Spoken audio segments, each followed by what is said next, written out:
తెలంగాణ రాష్ట్ర సాధకులు బీఆర్ఎస్ అధినేత కేసీఆర్ ని కించపరుస్తూ కేంద్ర హోంశాఖ సహాయ మంత్రి బండి సంజయ్ చేసిన వ్యాఖ్యలపై బీఆర్ఎస్ పార్టీ విపి MLA K P Vivekanand, Korutla MLA doctor Sanjay, ఆలంపూరి ఎమ్మెల్యే విజయుడు తీవ్ర ఆగ్రహం వ్యక్తం చేశారు.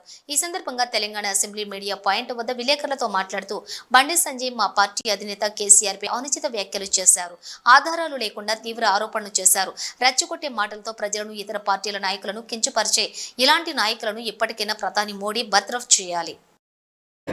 కేంద్ర హోంశాఖ సహాయ మంత్రి గారు బండి సంజయ్ గారు మా పార్టీ అధినేత, తెలంగాణ రాష్ట్రాన్ని సాధించి పెట్టిన ఉద్యమ నేత, మరి తెలంగాణ జాతిపిత కేసీఆర్ గారి పట్ల అనుచిత వ్యాఖ్యలు చేయడమే కాకుండా అనేక ఆరోపణలు, ఆధారాలు, ఇలాంటి ఆధారాలు లేకుండా తీవ్రమైనటువంటి చేసిన ఆరోపణల్ని ఈరోజు బీఆర్ఎస్ పార్టీ కాదు, తెలంగాణ సమాజం అంతా కూడా ముక్త కంఠంతో ఖండిస్తూ ఉంది.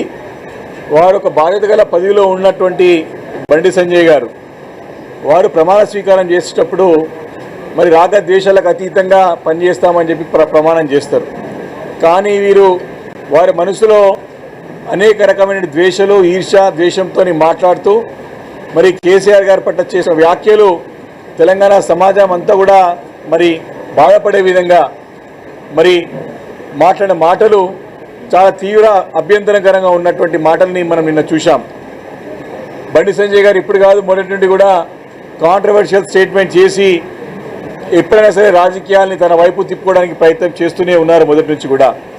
ఇప్పుడు కూడా రాష్ట్రంలో బీజేపీ రాష్ట్ర అధ్యక్ష పదవి గురించి తీవ్రమైన పోటీ నెలకొన్న సందర్భంలో మరి చాలా రోజుల నుంచి కూడా ఉత్కంఠభరితంగా సాగుతూ ఉంది. వాళ్ళ పార్టీలో విత్ ఇన్ ది పార్టీయే చాలా రోజుల నుంచి కూడా బీజేపీ అధ్యక్ష పదవిని అట్లా పెండింగ్లో పెట్టారు సంవత్సరం కాలం నుండి కూడా.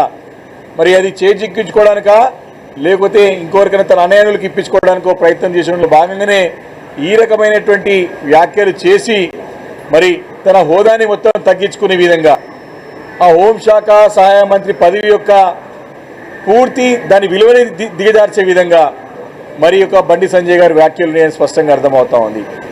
ఆ మాటలని కూడా ఒక ఫాల్తూ మాటలు అంటారని, అవన్నీ సడక్ శబ్దాలు, తాగబోతులు, తిరుగుబోతులు మాటలు మాట్లాడిండు బండి సంజయ్.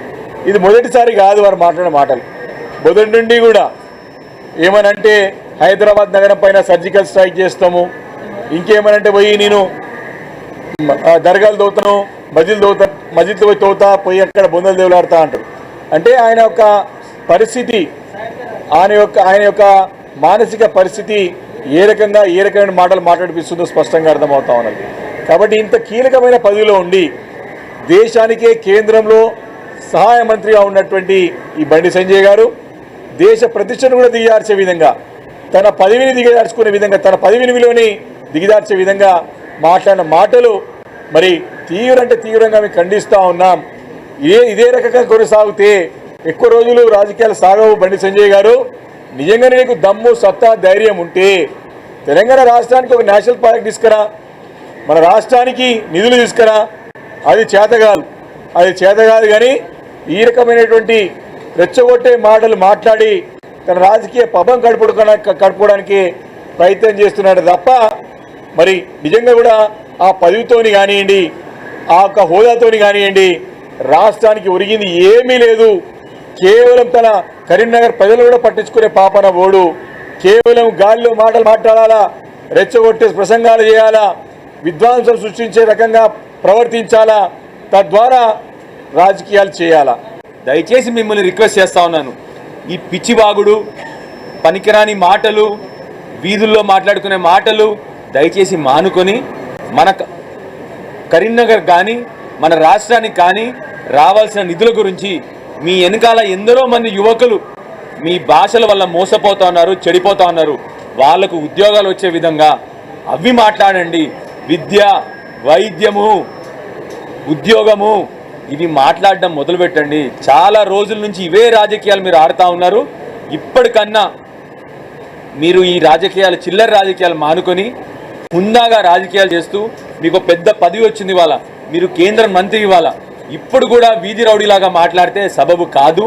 మన కరీంనగర్ యువకులకు, మన తెలంగాణ యువకులకు మీ వల్ల హాని జరుగుతుందన్న విషయాన్ని మీరు గుర్తుపెట్టుకొని దయచేసి ఇప్పుడన్నా మీ రాజకీయాల్లో మార్పు తీసుకొచ్చి మీరు మా కరీంనగర్ కానీ ఇవాళ తెలంగాణ రాష్ట్రానికి కానీ నిధులు తీసుకొచ్చడంలో కానీ ఉద్యోగాలు తీసుకోవడంలో కానీ వీటి గురించి మాట్లాడని చెప్పి మీకు కోరుతా ఉన్నాను.